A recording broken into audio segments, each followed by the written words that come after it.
A man busked in a subway station in Washington, D.C., playing his violin. He played 6 Bach pieces for 45 minutes. It was rush hour, and it was calculated that thousands of people walked past him. Only 6 people stopped and stayed for a while. About 20 gave him money, but continued to walk their normal pace. He collected the grand total of $32. When he finished playing, there was a silence. No one applauded him, nor was there any recognition. Nobody knew this, but the violinist was Joshua Bell, one of the best musicians in the world. He played one of the most intricate pieces ever written on a violin, worth over $3.5 million. Just 2 days before playing in the subway, Joshua Bell sold out at a theatre in Boston, with seats averaging over $150 a ticket. Joshua Bell, playing incognito in the station, was organised by the Washington Post as part of a social experiment about the perceptions, tastes, and the priorities of people. The questions it posed were: in a commonplace environment at an inappropriate hour, can we perceive real beauty? Do we pause to appreciate it? Do we recognise a talent in an unexpected context?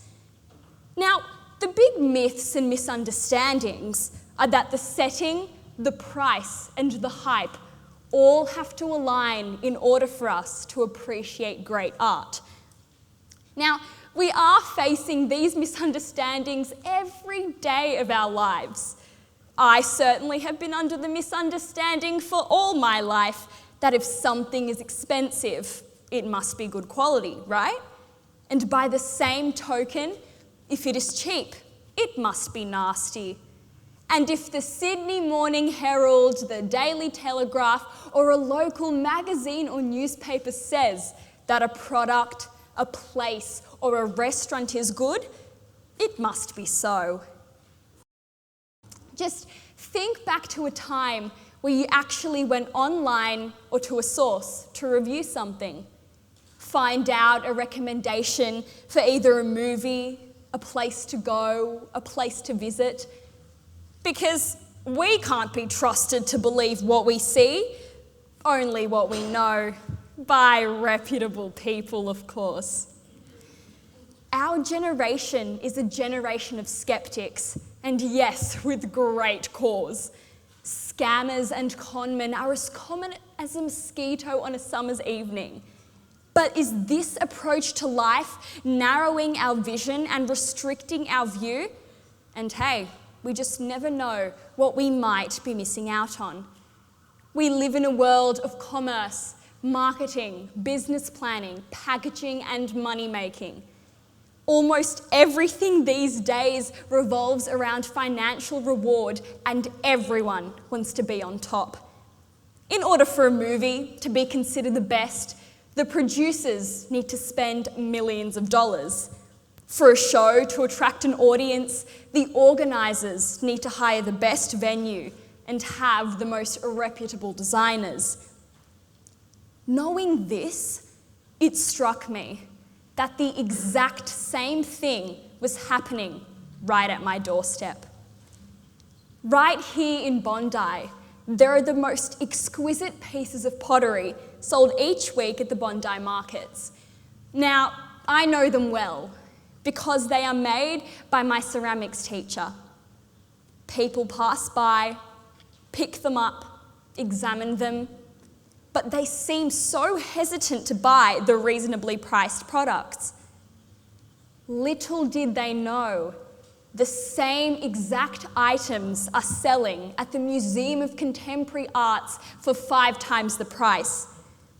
Her works are the best-selling items in the museum store.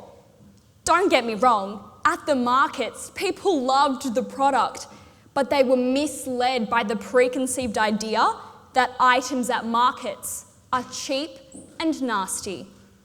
But when you put the exact same products in a reputable, high-classy venue, people just have to have them.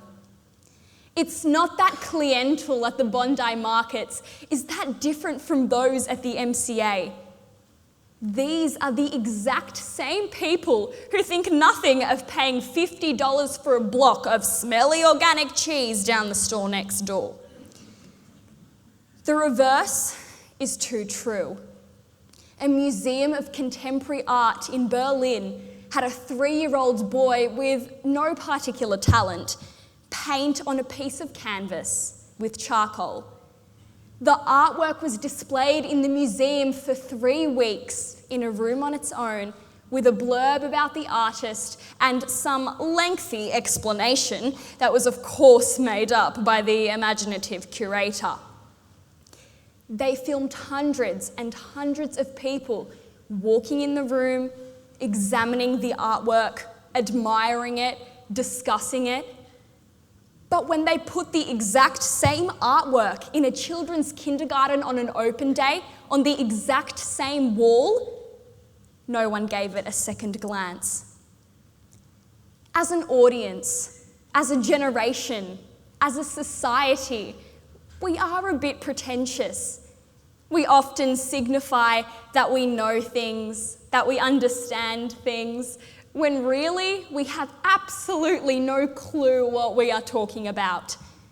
We simply just want to signal how virtuous, how artistic, and how knowledgeable we all are. So, what has happened to us? We have simply fallen into the trap of thinking what we think we should. We have stopped making our own observations and thinking critically. We simply fail. We simply follow trends and fashions and fads, and more often than not, we fail to seek the real beauty right in front of us. So, if the kindergarten artwork speaks to your soul, hang it up in your living room and love it, despite the artist's age or the critique's assessment. If someone offers you a brilliant deal, now don't be overcautious, because you just might miss out on the opportunity to hear the spectacular Joshua Bell play only to you. It is one big myth upheld by our skeptical society that great art only exists in top galleries, museums, and opera houses. In reality, there is fabulous art on walls throughout the city, amazing musicians on street corners, and great acting in tiny theatres that charge less than $50 a seat. Now, there is a lot of terrible stuff out there, but we do need to see it all in order to appreciate the good stuff. So, I implore you all to pause, take a moment, and you never know, you might just surprise yourself. I have been accused at looking at life through rose Chachko coloured glasses. But hey, I am totally cool with that, because I know that there is a beauty and an art to be found in the most unexpected places. We as a generation, as a society, and as people need to open our eyes and our minds in order to appreciate it.